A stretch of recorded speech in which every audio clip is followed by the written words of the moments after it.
NESARA when Talk for Food returns here on webtalkradio.net.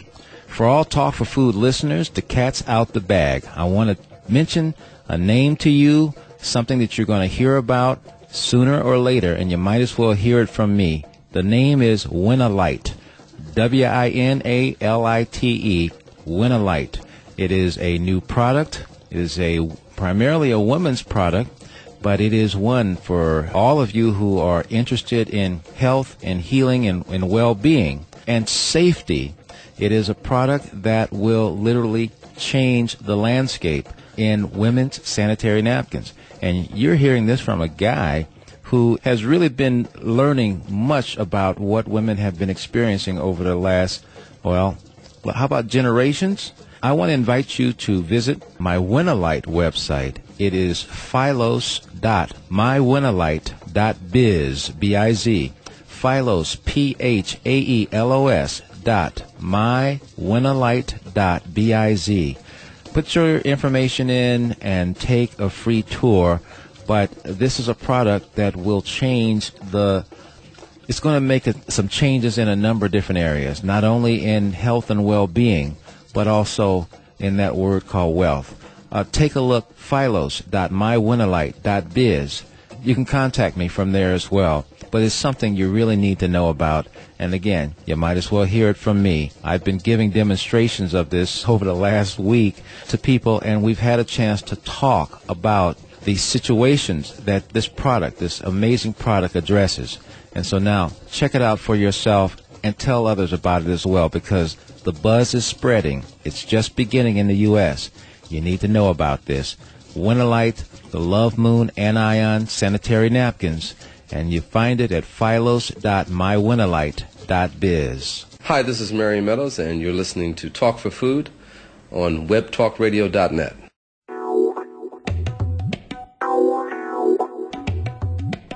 Welcome back to the second half of Talk for Food, which comes to you over webtalkradio.net with Adam Abraham.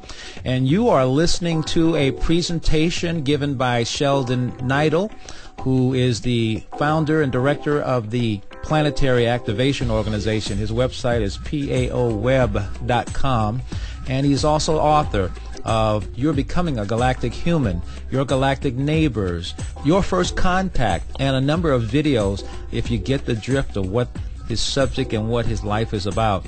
Let's get right back into it, because there's more conversation. There's far more presentation than we have time for a show. Let's get back into the presentation itself, as Sheldan tells you more about Saint Germain and the World Fund. Now, Louis XIV at his time in the late 17th and early 18th centuries was the most powerful man in Europe. So, this was where to get started. This is a portrait taken of Louis XIV among many when he was in his 40s. In the 1930s, Saint Germain appeared to Guy Ballard, this is the I Am movement, began communicating information for the I Am books, lectures, and tapes. Saint Germain showed the way with a number of I Am messages given in the 40s, 50s, 60s, and 70s. Saint Germain and other ascended masters are helping America achieve its destiny as a beacon for freedom and democracy. Okay, now we're going to talk about compassion. Compassion is really what we're talking about, a feeling, caring world. The future belongs to a very different kind of person with a different kind of mind, creators and empathizers, pattern recognizers, and meaning makers. It's a nice way of putting it. And we'll put it a little different way, and the Dalai Lama said it. We are moving from an economy and a society. Oh, that's the other one. Okay. We are moving from an economy and a society built on the logical, linear, computer-like capabilities of the information age to an economy and a society built on the inventive, empathetic, big-picture capabilities of what's rising in its place, the conceptual. Now, the conceptual age also implies abundance, which is the party that we have here. But a good motivation is what is needed. Compassion without dogmatism, without complicated philosophy, just understanding that others are human brothers and sisters and respecting their human rights and dignities. That we humans can help each other is one of our unique human capacities. This is why we call this the revolution of compassion, because what is happening here, we're moving into a universal love mode with each other, a universal caring mode, And the resultant creation of that mode is because of our increase in consciousness, and then finally the final shifter will be the abundance. We must understand the forces at work in our world and recognize them no matter what form they take. And another version of that is with the heart that one can see clearly what is essential is invisible to the eye. You are moving away from a world dominated by the dark and moving toward a world lovingly ruled by heaven. A movement is underway whose purpose is to bring the joy of freedom to all. And then freedom here is simply the absence from restriction, confinement, and manipulation is the natural and most joyous quality of being human. The light is a term used to describe heaven and the Creator.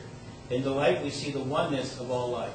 The dark is a term to describe evil. In the dark we see duality, the illusion of separation from all of life. Global freedom is a term for a world freed from slavery imposed on it by the dark. Okay, I think this is pretty self-explanatory. Free will is the right of every conscious being to carry out his or her joy according to their life contract and the will of heaven. In other words, the exercise of free will includes accountability and responsibility to all creation. Under free will, your life belongs to you as a sovereign being and also to the Creator. I think it's pretty self-explanatory, the phraseology. Sovereignty is defined as supreme and independent political authority. This means that every person is equally the source of power in every society, and that's basically what the ultimate concept of what democracy is about. It's a free union of sovereign beings. That's why, and of course, sovereign beings have natural rights, which is that all of that unalienable stuff in the Declaration of Independence is about. This shift has been the underlying factor for a quiet revolution that is changing your government and your world. This revolution is set to restore the U.S. Constitution and the rule of common law in America. Now we'll get into that. I told you I'd get into everything. Okay. NESARA. NESARA is the National Economic Security and Recovery Act. Well, Sheldan, just combine the acronyms of the two that I mentioned with Security and Recovery Act versus the Security and Reformation Act or the Stabilization and Recovery Act. When NESARA is declared, it starts a chain of events that returns the world to peace and restores the U.S. Constitution. Okay, so 6 basic parts to this. Part 1. NESARA requires the forgiveness of credit card and mortgage debt and most other bank loans as a remedy for bank fraud. Basically, everything that banks do based on fractional banking is fraud. That's hard for people who will probably own banks to understand. It's illegal what they do. Now, St. Germain helped set up fractional banking for only one reason. He wanted to get his world trust, and he wanted to make them think that they had found something through the system he had set up so they wouldn't mess with it. That's what they've done. It's still there. So this is part 1. So what that means is you have complete credit forgiveness. That means all your bank loans, all your credit cards, all your mortgages, all your car loans, all your student loans are declared paid instantly. In the 1930s, farms got foreclosed because of a bunch of banking acts. And these banking acts were all declared illegal by the Supreme Court in the early 1990s.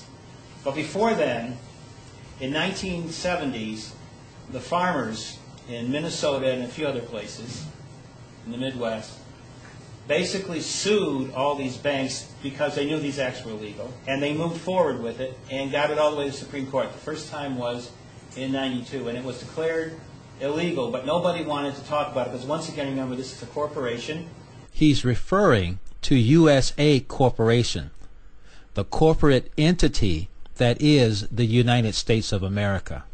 And the board did not want to tell the world that what it was doing was bad, and that further they had to pay reparations on it. So nothing happened. So what happened was it went through all over again, and then in '94 it came back, and once again they voted that it was illegal. Once again, nothing happened. So then it came back a third time in the late '90s, '98, '99, and this time Congress was asked to pass a law. And so finally, in October of 2000, the bill was passed, which is what we're talking about right now. This is part 1. And was made law. The president signed it, under duress, of course. But once again, they declared that there was a non-disclosure here. So nothing has happened. We're waiting basically for government change so this all can be declared. And of course, we can go into the nitty-gritty of all of that, I guess. We'll do that in a little bit. First, I'll go through NESARA. And then we'll go through what has been going on over the last 8.5 years.